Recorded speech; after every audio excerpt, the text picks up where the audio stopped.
welcome if you are here for the first time, and welcome back if you've been here before. I'm really happy to have you here. My name is Teti and I'm a knitwear designer. I'm sharing here things that inspire me and works in progress, new designs, all things knitting related. So let's get started. The first thing that I will show you, of course, is the pullover that I'm wearing. And this one I called Cinnamomum pullover, which is, it's probably pronounced cinnamon. Oh, here, I don't know. I think from Latin it should be cinnamomum, but I'm not 100% sure. If you know, please let me know in the comments. So yeah, beautiful cinnamon color, really nice textured yoke, and a nice little detail on the hem. Yeah, something that I've been working on in July, and we have this pattern now in testing, so there will be more beautiful versions of it coming up on Instagram and Ravelry soon. So this is something that I'm very proud of. It's been a long journey. You've seen it in the previous episode, how this design was coming along, and yeah, finally it's here in its finished version, and I'm really happy with it. It's less oversized than I'm usually wearing, and it's quite flattering on my body shape, and I'm sure it will be nice on many different female bodies. So yeah, we have this beauty now in testing, and the pattern should go out sometime in September, maybe beginning of October, but I'm hoping for September. Let's see how that goes. This actually was my first tech edited pattern. Basically, what I did before is everything in-house. So I would write the pattern, I would go carefully through everything. I'm pretty good with math, so I don't think we ever had any big issues in the testing. So yeah, I was quite happy to do it myself, but of course you can't see everything, and then the more of the load of editing my writing and correcting small things was falling on my test knitters, and of course that is a lot to ask. So I decided if I can afford it at the moment, then I will use the help of a tech editor who will go through all these things before the pattern goes to testing. So if you were not sure if you want to test for me, now is the good time, so you can trust in my patterns better, even though I think they were pretty good before.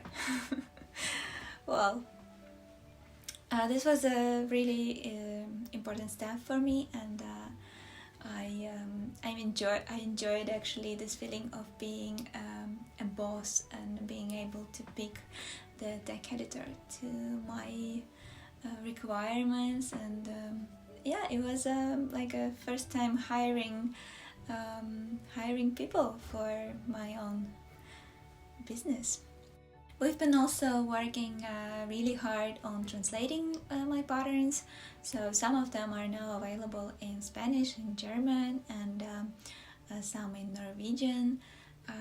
There will be more coming, but that also depends on the sales and how much money I can make out of this, so that I can afford to pay the translators, because every work has to be paid for, right? So yeah, this is this one, and with this one I think my stash of Retrosaria yarn is finished. So for now, yeah, it's been a long run with Retrosaria yarns, right? So first was Mimunga in Munga yarn, then was Forest Keys West in Baigulao, if correct me if I'm wrong saying that, and now is this one. It's made in Vovo, 100% Portuguese wool, and yeah, it's been a lovely journey learning these yarns and trying different things. It's been wonderful. So if Rosa was watching this, thank you very much for your support and for your beautiful yarns.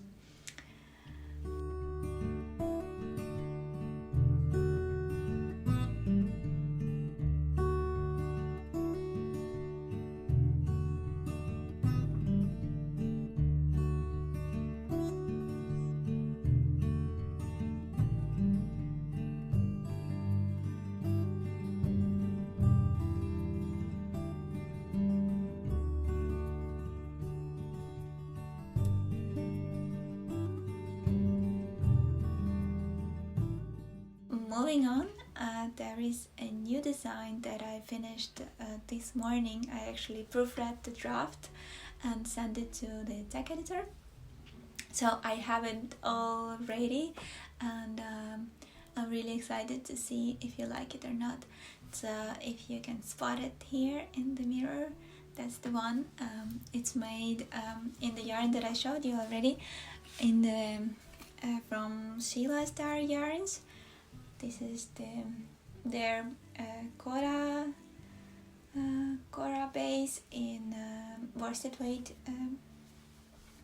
and the color is Link Heather, and the other one I used was like a mix of madder and something else.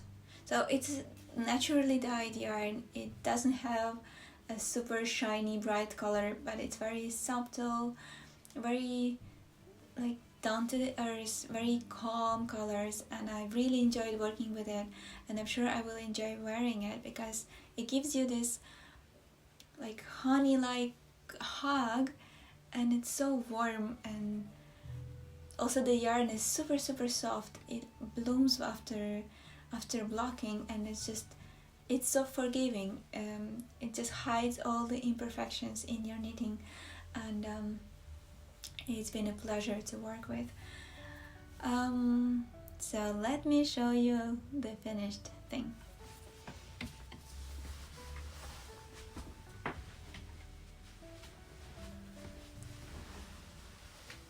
So here we are. This is the yoke, and this is the hem.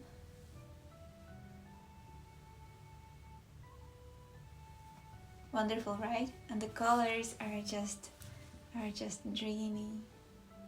I'm gonna hide my face so you can see it, but it's just wonderful.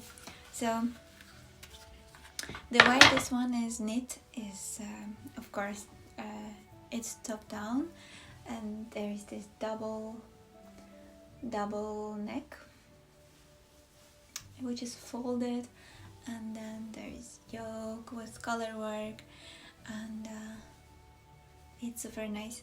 For the longest time I couldn't decide if I want to do it like this, like now, or do I want to have a central repeat in the middle like this, and I ripped it out like twice or 3 times, and I couldn't decide how I like it better. So in the end I did it like this, but in the pattern I included an option to move the beginning of the row marker to have it like this, and it's such a wonderful idea. I think it gives you like a super nice option to customize this. You have this version 1, which is exactly what I did without the central repeat. On the, well, I don't know, on one side, and then on the other side you have an option to have a central repeat, and you can choose which you like better, because honestly I couldn't pick. I was asking my husband, I was asking around, and yeah, it's been a very difficult choice. Another lovely thing that I did for this one is I included different charts for different sizes. So you will have like sizes 1, 2, 3 with this kind of chart, and then you will have sizes 4, 5, 6 with a little bit longer color work, and the rest of the sizes even longer. So then in proportion of proportion of color work and stockinette on your yoke will be more or less the same in different sizes, because sometimes you have beautiful designs and in small sizes they look really nice because they fall on your shoulder and like go nicely around the yoke, but then in bigger sizes it turns into this like a nice repeat but close to your neck, so the rest is stuck in it.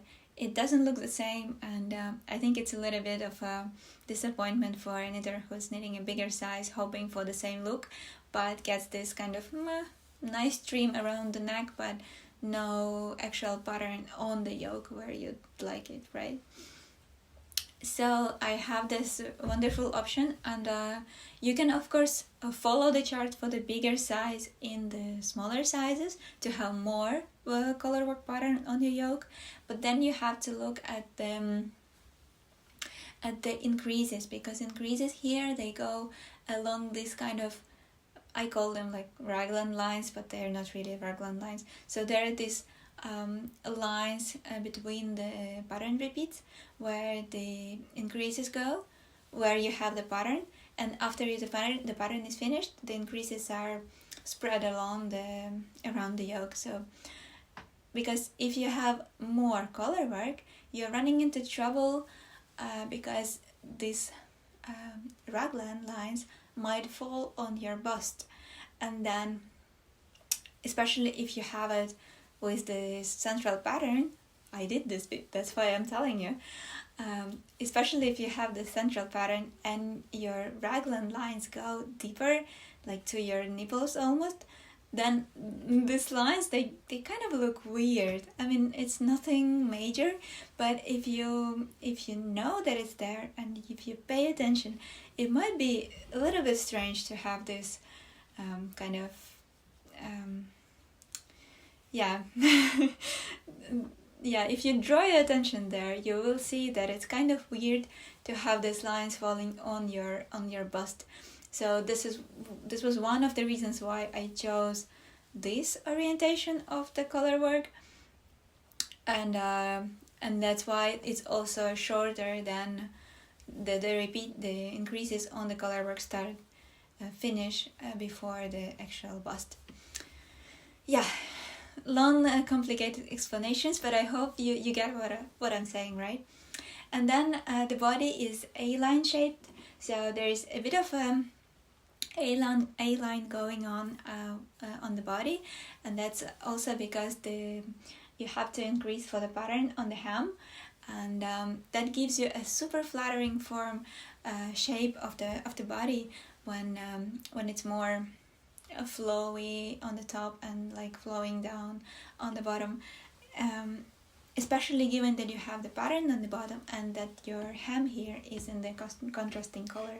So that's a really nice flattering look on many bodies, to have it going A-line down. So yeah, I'm super excited about this one. It's such a chunky, a lovely sweater that I'm sure I will be wearing a lot, and the colors are just dreamy, and there's so many options on the Sheila Star yarn to choose from, and it's been lovely. It's been challenging. I did a lot of ripping off and surgeries and stuff like that, but this was really nice experience. And I called this one Glenview sweater, and that is because the owners of Sheila's Dar yarn, the company, they are a couple living on the Isle of Skye in a beautiful old Scottish like a cottage, and they are running a B&B there, and there is this sign on their house that you see on their website called the Glenview, and for me it was like Scotland is very, like, nature wise, it's very similar to Ireland, and in Ireland Glenview is also like a very popular name for B&Bs and cottages that are somewhere in the valley, because Glen is, maybe I'm saying it wrong, but Glen is a valley in Gaelic languages, so it's something that speaks to me as a view on the valley, and having this nice mountain view and forests, and yeah, it's actually everything that I saw on their website. If you go there, you will see this beautiful house, this beautiful sign, the Glenview, the like yellow autumn grass, and naked trees, and the mountains on the horizon. It's so beautiful, and I'm so thirsty for traveling and landscapes now, being in Netherlands for 2 years without any troubles. So this was wonderful inspiration for me, and I picked that name to have it as a reminder, and I think many of us will find that connection with, especially given that I use these colors, this yellow of the autumn grass, and this brownish of the tree bark, and yeah, super nice. I'm really happy with this one, and I hope you will like it. It is now in the tech editing, so I'm hoping to have it back in a week or so, and then call for testers. So if you want to join the test for this one, make sure to subscribe to my newsletter, where I'm sending out testing calls, and yeah, then you'll get a chance to do this beautiful test. Or if you want to support me on Patreon and get a secure spot for the test, you can check my Patreon page and stay in touch there. I will be calling there as well for the testers.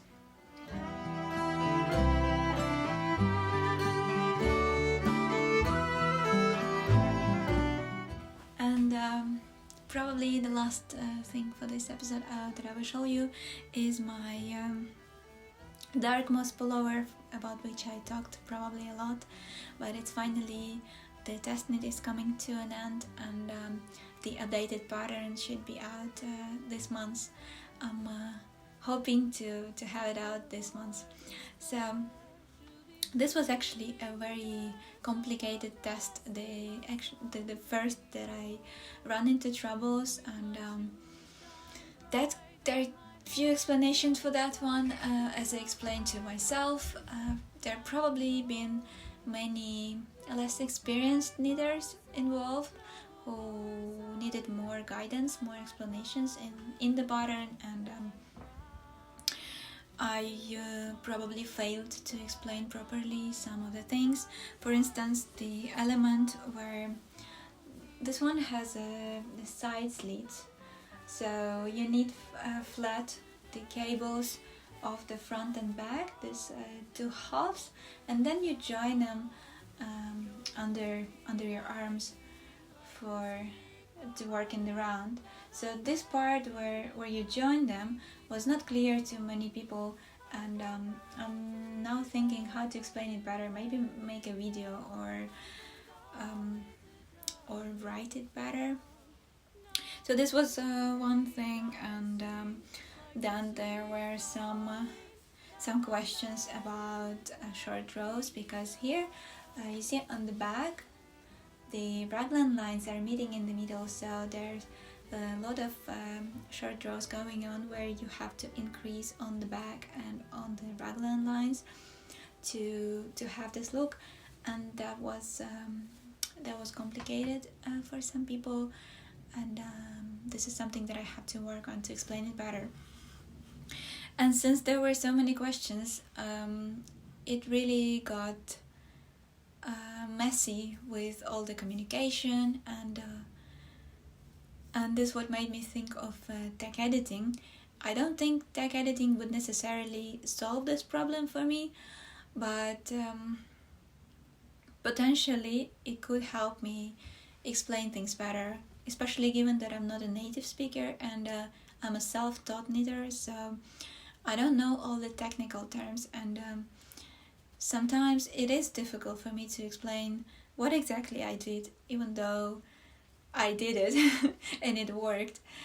And given that most of the time I'm inventing things, or maybe not necessarily inventing, but I'm just doing intuitively how I think that should be done, without checking references or like technique books or things like that. So it is probably nice to have a person with a technical background to check that. So yeah, long story short, now I have a tech editor who will hopefully help me with this kind of things. That. So yeah, another thing that I wanted to tell you about this one, and this might be helpful to people who want to try and knit this one. I have 2 samples of it, and the original sample was this one, and the gauge here is a little bit small, a little bit bigger, so you have more stitches in 10 centimeters than on this gray one, which was the second sample that I need. Okay, now I have my hands full.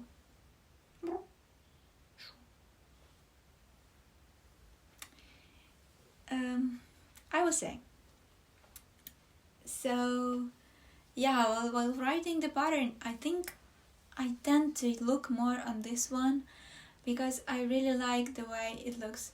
It's more flowy, it's a little bit more oversized, so I really prefer this look to this one, even though this one is really nice on the neck. It's a different yarn also, but the neck here is really beautiful.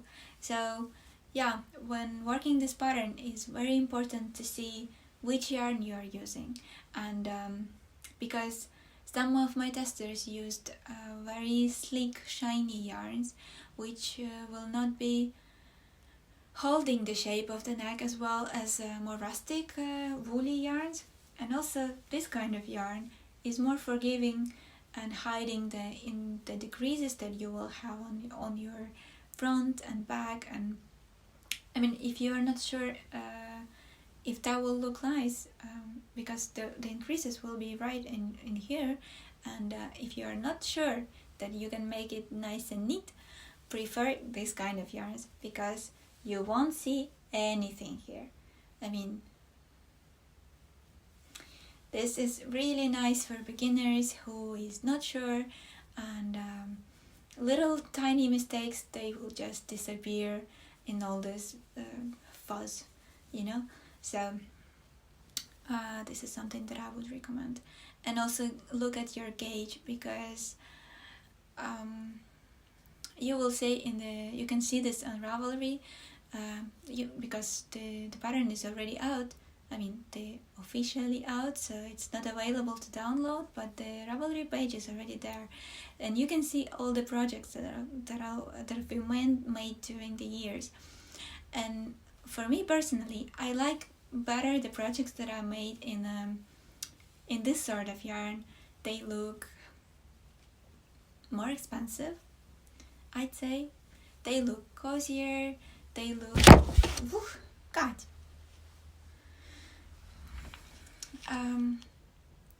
Yeah, I lost my thought, but I think you get me, right?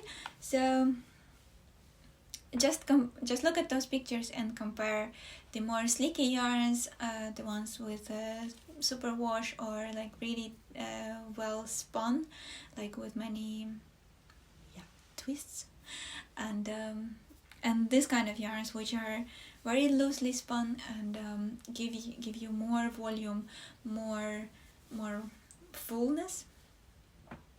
So that's my advice. Of course you can make a gorgeous sweater with those yarns, but I think in this particular design it will look better in this sort of yarn.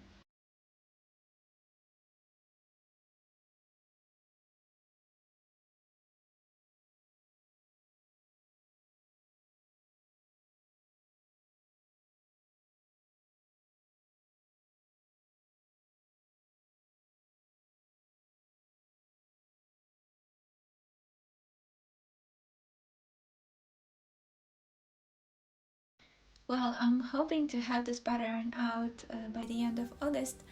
As I said, I have very ambitious plans, and we are going back home to Ukraine for a couple of weeks in a week or so. So basically, probably when this episode goes live, we will be traveling back to see our families and relatives finally.